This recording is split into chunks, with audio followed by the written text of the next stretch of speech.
If you want to be a good archaeologist, you gotta get out of the library. Howdy, people. Are you ready for the final movie in the epic saga? Harrison Ford is coming back for one last time, and the actor himself the news on stage during the Star Wars celebration. So stay with me until the end as I have some really great news to share with you. Now, let's start with a short recap. The franchise's titular archaeologist adventurer influence that character has between each Indiana Jones movie undergoes off-screen changes. The character of Indiana Jones was first introduced in 1981's Raiders of the Lost Ark, and that guy is one of the most recognizable in all of pop culture.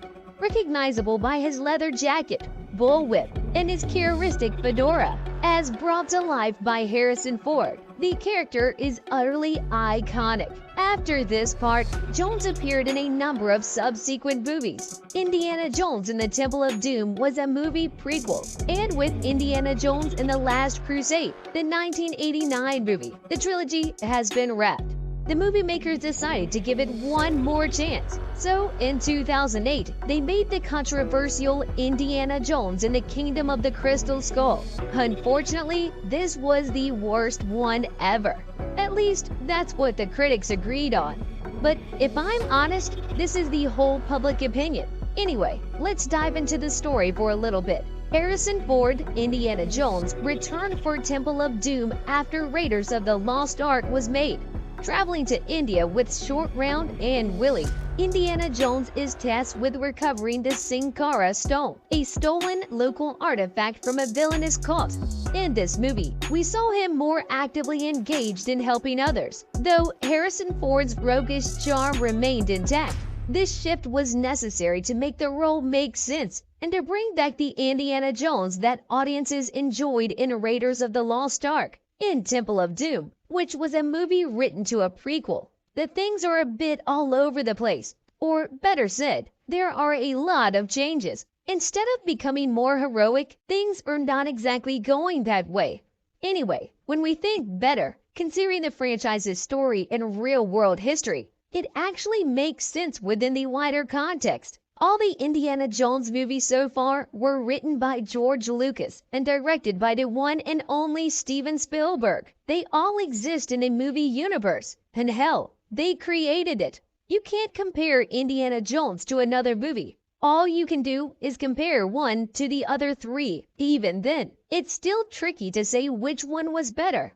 If you eat 4 kilograms of apples, how do you choose which kilogram tasted the best? Okay, the first one, of course, and then you don't have the same hunger, unless they're really good apples. You get the metaphor? This is why no other movie could compare to Raiders of the Lost Ark. In Crystal Skull, the main role, again, has Harrison Ford, which is much older now, even though you can't guess his age, because he has one of those Robert Mitchum faces that doesn't age. Alongside Mac McHale, he is taken by contemptuous, cool Soviet uber-villainous Irina Spalko. Russians are once again smashing that like button just like you should if you haven't done so already. No, really, Russians are once again exploited as the bad guys, and nobody complains about that. Okay, I'll stop there and give you a chance to re-watch the movie and prepare for what is coming next. Now, let's talk about the release date. What's here to do now? I don't think it plans that far ahead. I cover my ears. Why were you? After several delays, production had finally finished. And yes, it was announced by longtime Indiana Jones producer Frank Marshall. But both Marshall and the director who took over directing from Steven Spielberg, James Mangold, said that Indiana Jones 5 is worth the wait. I don't know if I'll make you happy, but my team and I will knock ourselves out trying to make something good, said Mangold. Long story short, the movie will hit theaters on June 30th, 2023, barring any further delays. It was supposed to be in cinemas in July 2019.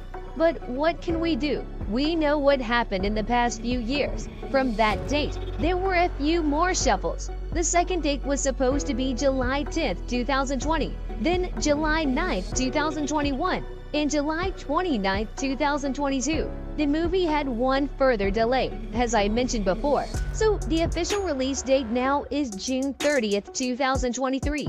And the reason behind that, Disney moved back a whole host of films. In early June, filming finally got underway at Pinewood and other locations in the UK. Disney confirmed that Ford had sustained a shoulder injury on June 23, 2021, and it all happened while rehearsing for a fight scene. Ford was back filming just a few weeks later, and in late February 2022, filming was finally over. Okay, now about the cast. Who is coming back? When I'm gone, he's gone. It's easy. Get it in your head. Only one person could say this sentence aloud. You don't need to guess twice. It's Harrison Ford. Ford has even said that no one else can play Indiana. And he is right. We got our first glimpse at Ford's return as Indy from the set. After filming finally started in June 2021, the role of the female lead this time will take Phoebe Walker-Bridge. And we've granted our first look at her in the movie too. Alongside her, we'll watch the Predator star Boyd Holbrook, Black Panther's Shawnette Renee Wilson, and Mads Mikkelsen. I do think I'm invited in to create a character. I think that everybody wants that. That's why they pick certain actors that they think can come up with certain things. And it will be a collaboration, as it always is, said Nicholson to Digital Spy. Just recently, it was confirmed that Toby Jones has smashed that subscribe button and hit the notification bell. No, really, in all seriousness now, it was confirmed that Toby Jones has joined the cast alongside Antonio Banderas. But even after this time, we still don't know what their roles will be. And now, the most important question: what will be the story of the last Indiana Jones movie? Indy, your father, they have them. Dad found out more than he was looking for. First of all, as a fan, I don't want to see Indiana Jones 5 making the same mistakes as the most recent movie. First of all, this movie won't be directed by legendary visionary Steven Spielberg. When I mentioned the same mistake, I meant that this movie must avoid the simplest pitfall that Crystal Skull fell into. Anyway, what do we know about the plot so far? It looks like Indy will go head-to-head with Nazis again. And we know that thanks to a filming video. Whether they're the movie's main villains or it's just a flashback, it's not clear yet. But the set photo has teased even bigger time travel. We know that the movie won't take place after Crystal Skull. And it makes sense, because we have a much older Harrison Ford now. It's interesting to see it in a different light. It will be fun and a good thing to do, said Ford. It is expected that the movie will be set in one of America's most turbulent times, during the late 1960s, and Kathleen Kennedy assured us again that it won't be a reboot. It's a great story, it's a great character, and I think you're going to be very happy with this movie. It's everything that I think everybody wants out of an Indiana Jones movie, said Marshall as well. And all we have left is just to wait for 2023. I expect this movie to focus on the real thing, with more archaeology and fewer ancient aliens at Indy. Marion and Mutt figure out where the crystal skulls come from. The previous movies still involve a good deal of archaeology, but the ultimate reveal was surprising in the worst way possible. It is clear that its sci-fi twist make it stand out as the outlier of the series. We all remember the aliens above all else in Crystal Skull, right? Yeah, let's hope that we won't see a lot of that anymore. Anyway, what is your opinion? Thanks for watching. We'll see you in the next video.